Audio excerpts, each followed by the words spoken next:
નમસ્તે વિદ્યાર્થી મિત્રો. છેલ્લા ઘણા સમયથી એમ કહેવાય કે આપણે મુલાકાત થતી થઈ એટલે ધોરણ 8 ન્યૂ દર્શનમાં તો આપણે ભણી ગયા આખું વર્ષ, પણ પછી કોરોનાનો ત્રાસ આવ્યો અને એના લીધે ભણવાનું લગભગ અટકી ગયું. છેલ્લા ઘણા સમયથી વર્ચ્યુઅલ ક્લાસ એટલે ઓનલાઈન ક્લાસ દ્વારા આપણે ભણીએ છીએ, પણ મારી શરૂઆત આજે ધોરણ 9માં આ પહેલો લેક્ચર છે અને પહેલા લેક્ચરથી થાય છે. આપણે શરૂઆત કરશું ગણિતથી. ગણિતમાં તમે બીજા આગળ ઘણા બધા ચેપ્ટર ભણી ગયા છો ધોરણ 9માં. આજે આપણે શરૂઆત કરશું ગણિત. આમ તો કહેવાય ને કે મુખ્ય 3 ગણિતના પાયા છે: અંક ગણિત, બીજગણિત અને ભૂમિતિ. એમાંથી આપણે શરૂઆત કરશું ભૂમિતિ.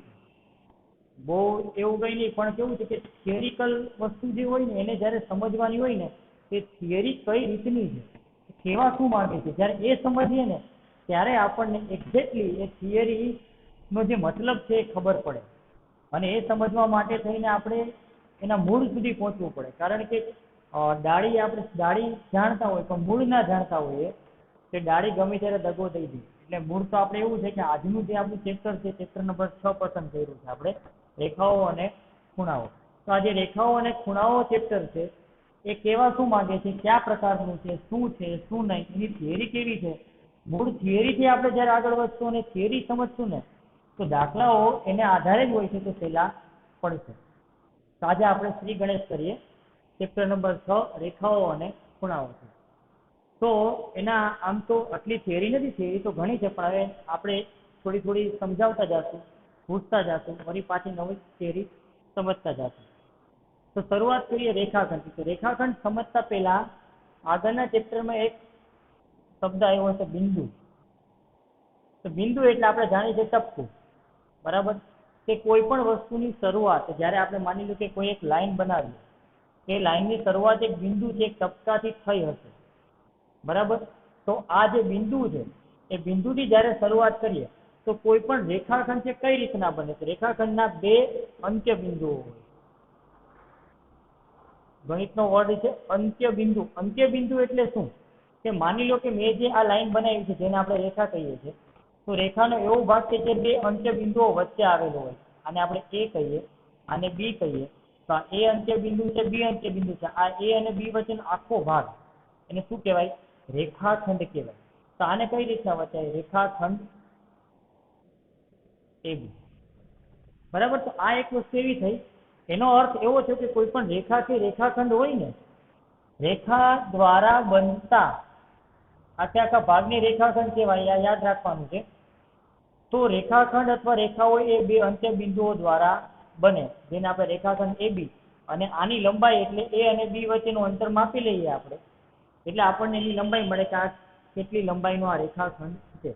તો રેખાખંડ એટલે શું? કે 2 અંત્ય બિંદુઓ વચ્ચે આવેલા રેખાના ભાગને. હું જે બોલું છું, કારણ કે અહીંયા આપણે ભણીએ છીએ ને, વિડીયો લેક્ચર દ્વારા ભણીએ છીએ, તો જે કંઈ પણ વ્યાખ્યાઓ આમાં આવતી હશે એવું બોલીશ જ્યારે, તો તમારે થોડુંક રિવાઇન્ડ કરીને એને લખતી જવાની. તો 2 અંત્ય બિંદુઓની વચ્ચે આવતા રેખાના ભાગને, આ જે રેખાનો આખો ભાગ છે એને શું કહેવાય? રેખાખંડ કહેવાય. તો અહીંયા રેખાખંડ એટલે સિમ્પલ વસ્તુ છે, બીજું કંઈ આમાં રેખાખંડમાં બહુ તીર મારવા જેવું છે નહીં. એના પછી આવે છે કિરણ. તો કિરણ એટલે શું? હું આજે બનાવું છું ને અહીંયા, આ કિરણ જ છે. તો કિરણમાં અને રેખાખંડમાં શું ફેર છે? રેખાખંડ 2 અંત્ય બિંદુથી બને, કિરણ 1 અંત્ય બિંદુથી બને. અહીંયા આ 1 અંત્ય બિંદુ છે અને અહીંયા હું આને અંત્ય બિંદુ કાઢી નાખું અને તીર બનાવી નાખું, આ બની જાય રેખાખંડને બદલે હવે આપણે શું લખશું અહીંયા? કિરણ એ બી.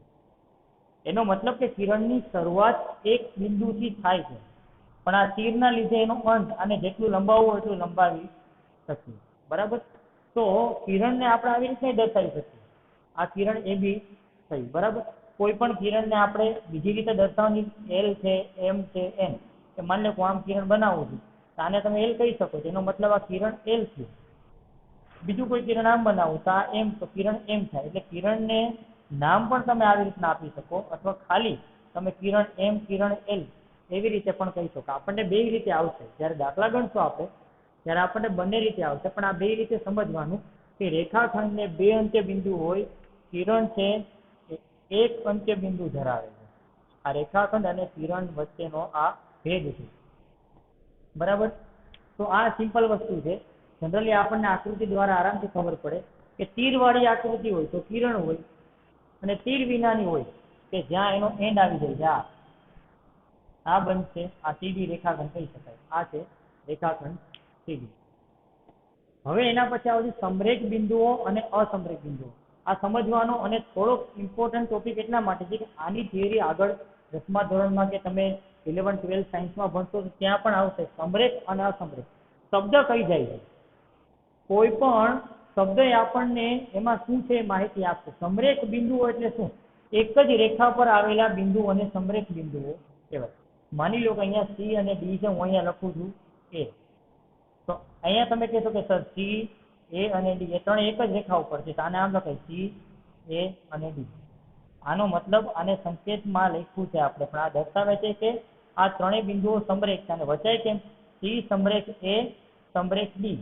તો આ સમરેખ બિંદુઓ હોય એને દર્શાવવાની આ રીત છે. સમરેખ બિંદુઓ અને અસમરેખ બિંદુઓ કોને કહેવાય? તો એક જ રેખા ઉપર આવેલા બિંદુઓને સમરેખ બિંદુઓ કહેવાય. એક જ રેખા ઉપર આવેલા ના બિંદુઓને, જે બિંદુઓ એક જ રેખા ઉપર આવેલા નથી, એને અસમરેખ બિંદુઓ કહેવાય.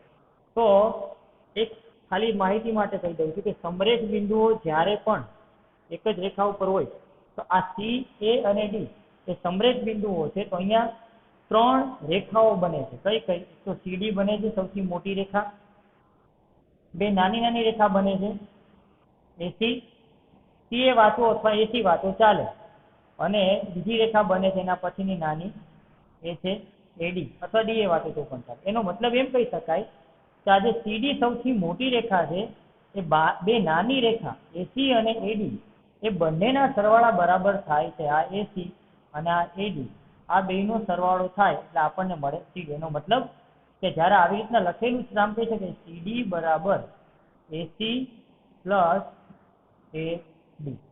એનો મતલબ કે જ્યારે કોઈ પણ ત્રણ બિંદુઓને સમરેખ બિંદુઓ તરીકે દર્શાવેલા હોય તો એ ત્રણ બિંદુઓ દ્વારા જે બે નાની રેખાઓ બને છે બંનેનો સરવાળો એની મોટી રેખાઓ બરાબર થાય. તો પ્રશ્ન એ થાય કે સર સમરેખ બિંદુઓ ત્રણ હોય ના 4 હોય, 5 હોય, 6 હોય, પણ સમરેખ બિંદુઓ હોવા માટેની શરત એ છે કે એ ત્રણે એક જ જેટલા બિંદુઓ હોય એટલા એક જ રેખા ઉપર હોવા જોઈએ. આ એની મેઇન શરત છે.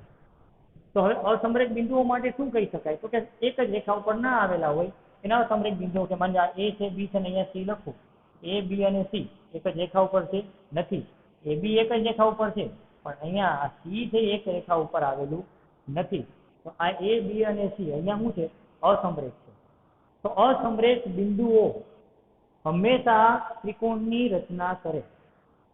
ત્રિકોણની રચના થવા માટે ત્રણ બિંદુઓ જરૂરી છે, એ વાત સાચી, પણ એ ત્રણ બિંદુઓ અસમરેખ હોવા જરૂરી છે. આ યાદ રાખજો, એક્સ્ટ્રા થિયરી છે પણ આ તો અસમરેખ બિંદુઓ આવ્યા એટલે કહી દઉં છું. તો તમને ઘણીવાર એવો પ્રશ્ન થાય કે કયા બિંદુઓ ત્રિકોણની રચના કરે?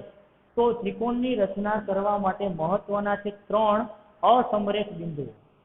આ ત્રણ સમરેખ બિંદુઓ છે તો આમાંથી ત્રિકોણની રચના ના થાય. પણ હવે માની લ્યો કે આ સી છે, આ એ છે અને ડી છે, અહીંયા ત્રણ બિંદુઓ બનાવ્યા તો આના દ્વારા ત્રિકોણની રચના થાય. બરાબર? તો ત્રિકોણની રચના કરવા માટે ત્રણ બિંદુઓ જરૂરી છે અને એ પણ ત્રણ અસમરેખ બિંદુઓ જરૂરી છે. તો આ વ્યાખ્યા થઈ સમરેખ બિંદુઓની વ્યાખ્યા એવી રીતના કરી શકાય કે એક જ રેખા ઉપર આવેલા બિંદુઓને સમરેખ બિંદુઓ કહેવાય, અને એવા બિંદુઓ કે જે એક જ રેખા ઉપર આવેલા નથી એને અસમરેખ બિંદુઓ કહેવાય. સંકેતમાં કઈ રીતના દર્શાવવું તો અહીંયા આપી દીધું છે, અને અસમરેખ બિંદુઓ કોને કહેવાય તે પણ અહીંયા આપી દીધું છે. હવે આવશે ખૂણો, બાજુઓ અને શિરોબિંદુ. તો આનાથી આપણે આમ તો પરિચિત છીએ, પણ થોડુંક ડિટેલમાં કે ખૂણો કઈ રીતના લખાય, ખૂણો કોને કહેવાય, બરાબર? તો અહીંયા સમજીએ કે માની લો કે એક રેખા આમ છે અને એક રેખા આમ છે. આની વચ્ચે જે આ બને છે, હું અહીંયા એ, બી અને સી અહીંયા લખું છું. ત્રણ બિંદુઓ દ્વારા બે રેખાઓ બને છે, એ બી અને બીસી.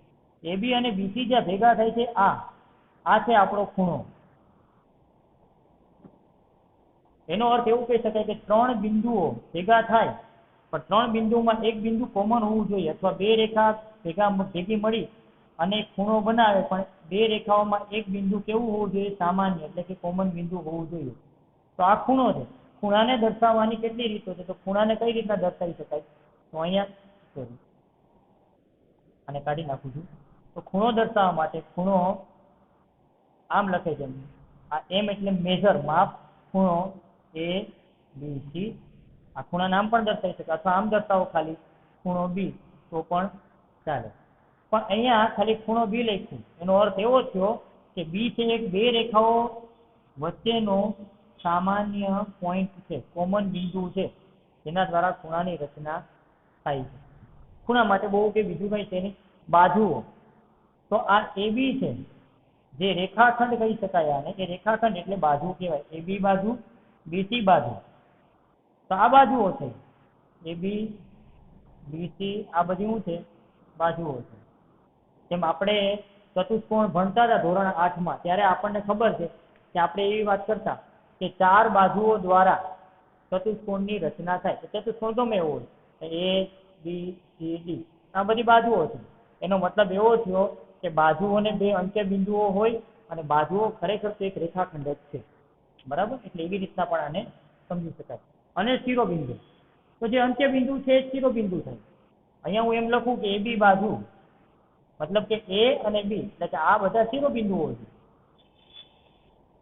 જેના દ્વારા આપણે બાજુને ખૂણાને દર્શાવશું. અહીંયા પણ આ ખૂણો છે તો આ બી છે એ શિરોબિંદુ છે, કારણ કે આપણે ખૂણો દર્શાવીએ છીએ બી દ્વારા, એ બી શિરોબિંદુ બનશે.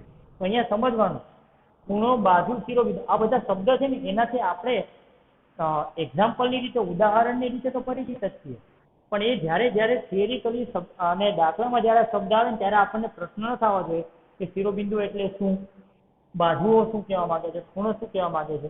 એટલે સિમ્પલ વસ્તુ છે. અહીંયાથી હવે આ થિયરી એમ કહી શકાય કે જૂની હતી ને આપણે રિપીટ કરી ગયા. આ જે થિયરી છે આ પણ કંઈક જૂની છે, કંઈક નવી છે, પણ મહત્વની છે, કારણ કે આના દ્વારા આપણે હવે પછીના જે ચેપ્ટરના જે ભાગ છે એ ભણવાના છીએ. તો ખૂણાના પ્રકાર કેટલા છે? તો મૂળ તો આમ તો ખૂણાના એમ કહી શકાય કે ઘણા બધા પ્રકાર છે, પણ અહીંયા મૂળ પ્રકાર 1, 2, 3, 4 અને 5. વારાફરતી આપણે બધા પ્રકાર ભણશું. એટલે પેલો ખૂણાનો પ્રકાર છે લઘુકોણ. તો લઘુકોણ એટલે શું? એવો ખૂણો કે જે 90 અંશ કરતા નાનો હોય. લઘુ એટલે નાનો, કોણ એટલે ખૂણો. તો કેના કરતા નાનો ખૂણો? તો કે 90 અંશથી નાના ખૂણાને લઘુકોણ કહેવાય. હવે જો 90 અંશ એટલે આમ જોઈએ ને તો 90 અંશની આકૃતિ આવી બને, અથવા આપણે આપણા બે હાથ વચ્ચેની જે આકૃતિ બને ને આ 90 અંશની ખૂણો. હવે 90 કરતા નાનો એટલે આમ કરવું પડે, કારણ કે આ ખૂણાની સાઈઝ આપણે નાની કરવી પડે. આ આખો ખૂણો એટલે 90 નો ખૂણો છે. આમ કરીએ એટલે આ ખૂણો ઘટશે. એનો મતલબ કે અહીંયા માની લો કે આપણે ડાયાગ્રામની રીતે, આકૃતિની રીતે વાત કરીએ તો આ જે ખૂણો છે આને આપણે x કહીએ, તો આ થાય x જે ખૂણો છે એ 90 કરતા નાનો છે. x is less than 90. એનો મતલબ એવો થયો કે જે ખૂણા એટલે કે 89 થી લઈ અને 0 સુધી, 0 થી 89 વચ્ચેના જેટલા ખૂણા છે બધા કેવા ખૂણા કહેવાય? લઘુકોણ કહેવાય. 0 થી 89 ની વચ્ચે. હવે એના પછી આવે છે કાટકોણ. તો હમણાં સમજાયું કે આ કાટકોણ છે આપણા હાથમાં આ જે બને છે આ શું છે? કાટકોણ કહેવાય. તો કાટકોણ એટલે શું? કે જે ખૂણાનું માપ 90 અંશ હોય તેને કાટકોણ કહેવાય. એનો મતલબ કે આકૃતિ બનાવીએ તો આમ બને. આકૃતિ થોડીક આડી બનશે. આ જે ખૂણો છે આને આપણે x કહીએ, x બરાબર 90. એનો મતલબ કે આ કાટકોણ છે. તો 90 હોય એને કાટકોણ કહેવાય. જો અહીંયા 0 થી 89, પછી 89 પછી 90, તો હવે ગુરુકોણ. ગુરુ એટલે મોટું, કોણ એટલે ખૂણો, મોટો ખૂણો. પણ ક્યાં સુધી મોટો ખૂણો? તો જે ખૂણાનું માપ, છોકરાઓને જયારે એમ પૂછે ને કે ગુરુકોણ એટલે શું, તો છોકરાઓ તરત એમ જવાબ આપે 90 કરતા મોટા ખૂણાને ગુરુકોણ કહેવાય. પણ 90 કરતા મોટા એટલે 200 આવે, 300 આવે, તો શું 200, 300 ગુરુકોણ છે? પણ એ સમજીએ કે જે ખૂણાનું માપ 90 થી 180 ની વચ્ચે હોય તેને ગુરુકોણ કહેવાય. એટલે શું 90 ગુરુકોણમાં આવે? નહીં, 90 કરતા મોટું એટલે 91 થી શરૂઆત થાય અને 180 એટલે ગુરુકોણને આપણે દર્શાવીએ તો જો આ ખૂણો છે, હવે આ વધારે આનાથી વધારે આંગળી પછી પોળી ના થાય, પણ વિચાર કરીએ કે આ આંગળી જવા દે, આ મોટી આંગળી અને આની વચ્ચેનું જે માપ બને છે અત્યારે એ કેવું છે? આ 90 કરતા મોટું જ બનશે, કારણ કે 90 તો આ છે. તો આ આંગળી છે તો આ ખૂણો મોટો બનશે. એનો મતલબ એવો થયો કે આપણે આવી આકૃતિ બનાવી શકીએ. આ છે આ x હોય, આ ખૂણો જે છે એને x કહીએ આપણે. તો આ x છે કેવો છે? ગ્રેટર ધેન 90, 90 કરતા મોટા છે. એનો અર્થ એવો છે કે 90 કરતા મોટા પણ ક્યાં સુધી? તો ગુરુકોણ માટેની જે આમ કહેવાય ને કે સંકેત છે એ આવો છે 90 એના કરતા 90 લેસ ધેન x અને લેસ ધેન 180. આનો અર્થ એવો થાય કે x એ એવો ખૂણો છે કે જે 90 કરતા મોટો છે અને 180 કરતા નાનો છે. આમાં 90 નો સમાવેશ નથી થતો, એનો મતલબ 91 થી શરૂઆત કરી શકાય. અને આમાં 180 નો સમાવેશ નથી થતો, એનો મતલબ કે 179 179 સુધી આવી શકે. પછી 179.5, 179.6, 179.7, મજાક કરું છું, એવા ખૂણા ના હોય. પણ અહીંયા આપણે પ્રિસાઇઝલી પૂર્ણાંકમાં જ ખૂણા માપવાના છે. તો ગુરુકોણ કોને કહેવાય? કે જે ખૂણાનું માપ 90 અને 180 ની વચ્ચે હોય એને શું કહેવાય? ગુરુકોણ કહેવાય. તો હવે એના પછી આવે છે સરળ કોણ. તો અહીંયાથી શરૂઆત કરી હતી આપણે 90 થી નાના, એક્ઝેક્ટ 90, 90 અને 180 ની વચ્ચે. તો સરળ કોણ એટલે એક્ઝેક્ટ 180. આપણે રોજ સરળ કોણ બનાવીએ છીએ. જ્યારે આપણે પથારીમાં સૂતા હોય ને સરળ કોણ, આ સરળ કોણ. મતલબ કે અહીંયા જે ખૂણો બને છે 180 નો ખૂણો. તો સરળ કોણ એટલે શું? કે જે ખૂણાનું માપ 180 હોય તેને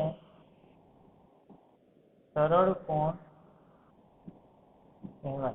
એનો મતલબ કે હું આમ રેખાખંડ એક બનાવું અને અહીંયા હું આમ લખી નાખું આ x = 180. એનો મતલબ આ સરળ કોણ છે. બરાબર?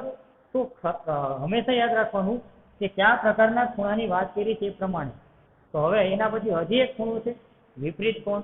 આ વિપરીત કોણ છે ને એ સમજવા માટે એટલા માટે મહત્વનો છે કે વિપરીત કોણ છે ને એ આના પછી થોડોક ઇન્ટરેસ્ટિંગ છે, પણ ક્યાં સુધી? અહીંયા સાહેબ તમે એટલે બાઉન્ડ્રી બાંધી દીધી એક્ઝેક્ટ 90, 90 ની અંદર આ એક્ઝેક્ટ 90, આ 90 અને 180 ની વચ્ચે આ એક્ઝેક્ટ 180. તો અહીંયા તો ન્યા 180 થી ડબલ 360 સુધી કે જે ખૂણાનું માપ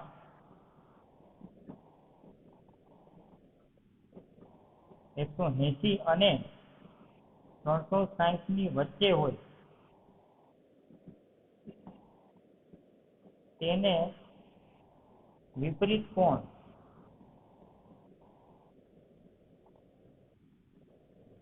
કહેવાય. એનો મતલબ કે માની લો કે કોઈ એક ખૂણો બનાવો આમ, તો આ ખૂણાની વાત નથી થતી, આ ખૂણાની વાત થાય. It is called x. ને x કેવો હોય? હંમેશા 180 કરતા મોટો પણ 360 કરતા નાનો. આ યાદ કરી લેવાનું. આમાં કેમ x છે એ 90 કરતા મોટો છે પણ 180 કરતા નાનો. અહીંયા પણ આ x છે 180 કરતા મોટો છે પણ 360 કરતા નાનો. તો આ સામાન્ય ખૂણાના પ્રકાર થયા: લઘુકોણ, કાટકોણ, ગુરુકોણ. મૂળ તો આ 3 ખૂણા છે. મૂળ આ 3 ખૂણા છે. આ 3 ખૂણા આવડી જાય તો આ સરળ કોણ અને વિપરીત કોણ તો પેલા છે, એમાં બહુ કંઈ છે નહીં. એટલે ખાસ તો આ સમજવાનું છે કે આ લઘુકોણ, કાટકોણ અને ગુરુકોણ કોને કહેવાય, એની બાઉન્ડ્રી લિમિટ ક્યાંથી સ્ટાર્ટ થાય છે, ક્યાં પૂરી થાય છે. એના આધારે આપણે આરામથી દાખલામાં આને રિલેટેડ કંઈ હોય તો આપણે ગણી શકીએ. હવે સામાન્ય ખૂણાઓની તો વાત કરી ગયા. તો એના પછી આવશે એડવાન્સ લેવલના ખૂણાઓ. એ પણ એમ કંઈ બહુ નવું નથી, પણ સમજી લઈએ. કોટિકોણ. કોટિકોણ કોને કહેવાય? એવા બે ખૂણાઓ કે જેનો સરવાળો 90 થતો હોય.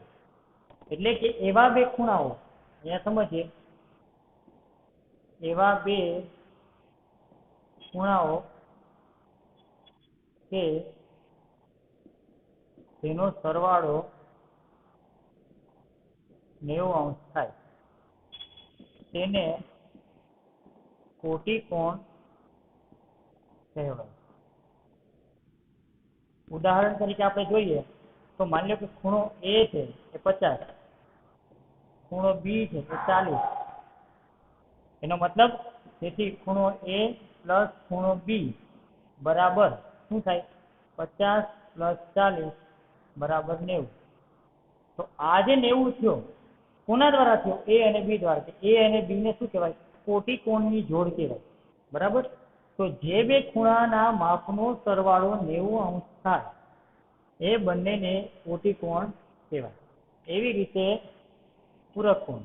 90 પછી આપણે 180 માં ઠીકડો મારીએ તો જે ખૂણાઓના માપનો સરવાળો 180 અંશ થાય તેને પૂરક કોણ કહેવાય.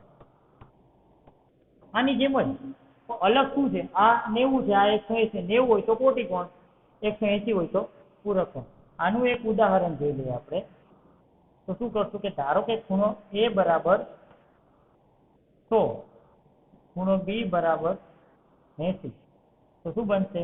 તેથી ખૂણો એ પ્લસ ખૂણો બી બરાબર 100 પ્લસ 80 બરાબર 180. That's why આ બંને ખૂણો એ વત્તા ખૂણો બી 180 થાય એટલે એ અને બી એકબીજાના પૂરક કોણ કહેવાય.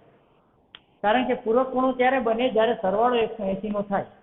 તો એક ખૂણો 100 નો છે તો બીજો એમ કે ચાલ હું 80 નો છે, આપણે બે સરવાળો કરીએ તો 180 બને છે. એકબીજાને પૂરે છે, મતલબ એકબીજાના પૂરક કોણો બનાવે છે. અહીંયા સુધી કોટિકોણ અને પૂરક કોણ તો ક્વાઇટ સિમ્પલ થયેલા હતા. હવે વાત આપણે કરવાની છે આસન્ન કોણની. આસન્ન કોણ એટલે શું? તો એની એક પહેલા હું આકૃતિ બનાવું છું.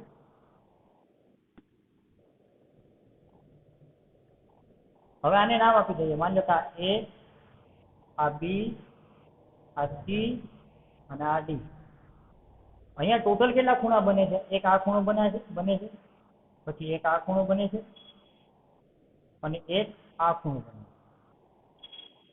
તો આને સમજીએ કે આ જે આકૃતિ છે એમાં શું કહેવા માંગે છે? તો કે 3 બાજુઓ છે.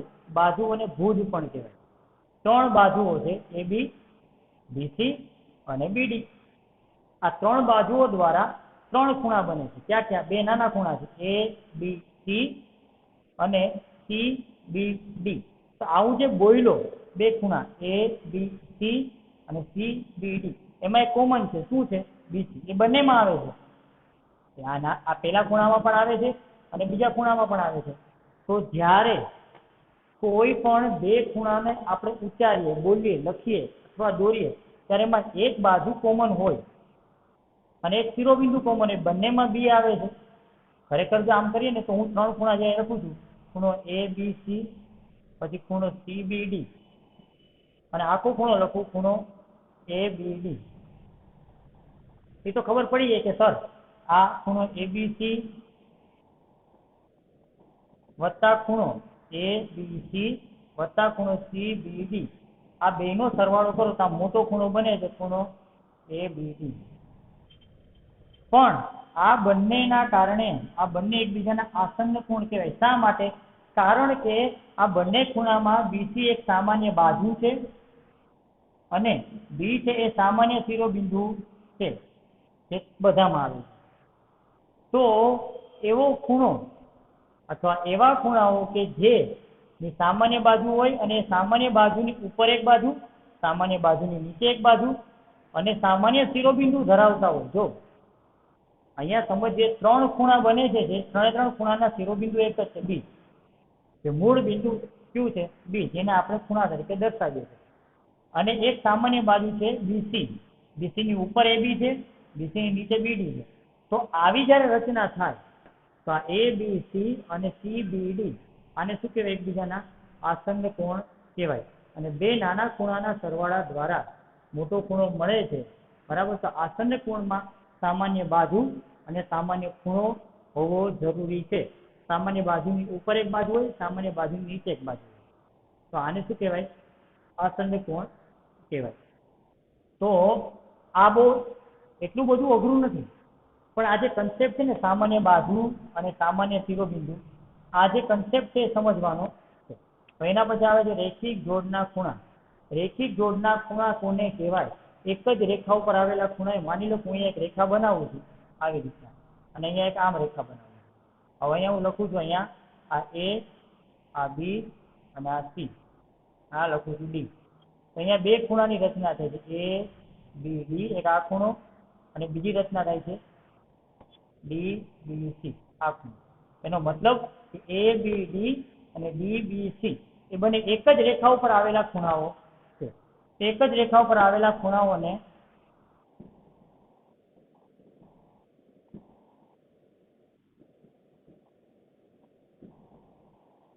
બરાબર રેખિક જોડના ખૂણા કહેવાય. બીજું, રેખિક જોડના ખૂણાઓનો સરવાળો હંમેશા 180 થાય. તો માની લો કે આ ના હોય, આ બીડી ના હોય, તો આ સરળ કોણ બને? સરળ કોણ 180 હોય.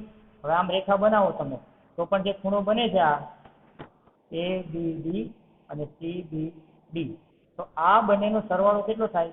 180 થાય. મતલબ કે રેખિક જોડના ખૂણાઓનું માપ નો સરવાળો કેટલો થાય? ખૂણો એ બી ડી વત્તા ખૂણો સી બી ડી બરાબર 180. એટલે કહેવાનો અર્થ એવો છે કે રેખિક જોડના ખૂણાઓ હોય એ બંનેનો સરવાળો 180 થાય.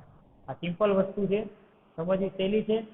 આમાં અને આમાં શું સમાનતા છે? તો એ બી ડી અને ડી બી સી બંનેમાં બી ડી કોમન છે, સામાન્ય બાજુ આમાં પણ છે, બી સામાન્ય શિરોબિંદુ છે.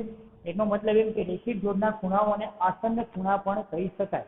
પણ આસન્ન ખૂણાઓ હંમેશા રેખિક જોડના ખૂણાઓ હોય એ જરૂરી નથી, કારણ કે આ એક જ રેખા ઉપર આવેલા નથી, એટલે આ આસન્ન ખૂણો છે પણ રેખિક જોડના ખૂણાઓ નથી.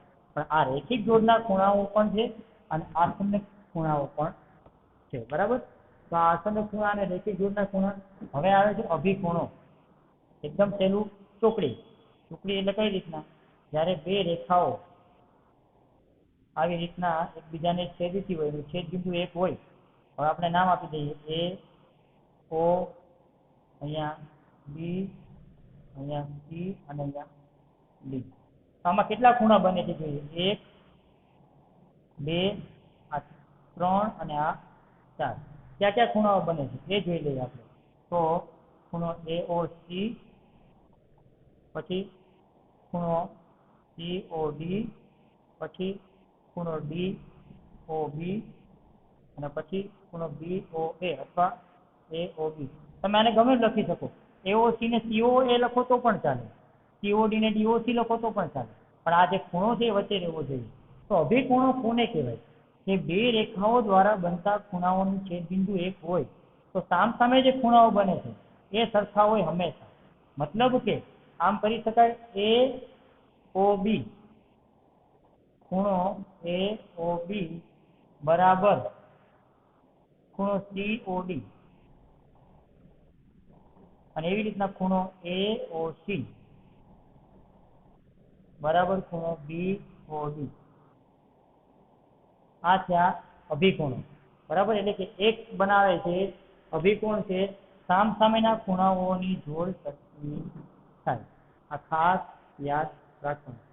તો આજે જે થિયરી ભણ્યા આપણે ખૂણાઓ વિશે, રેખાઓ વિશે, બાજુ વિશે, કંઈ પણ પ્રશ્ન હોય તો મને પૂછી લેવું આરામથી. વોટ્સએપ નંબર છે મારા, અને એના આધારે તમને કંઈ પ્રશ્ન થાય તો એ સમજી લો. આજની જે થિયરી છે તમારે તમારી બુકમાં વ્યવસ્થિત રીતે લખવાની છે અને યાદ કરવાની છે, પાકી કરવાની છે.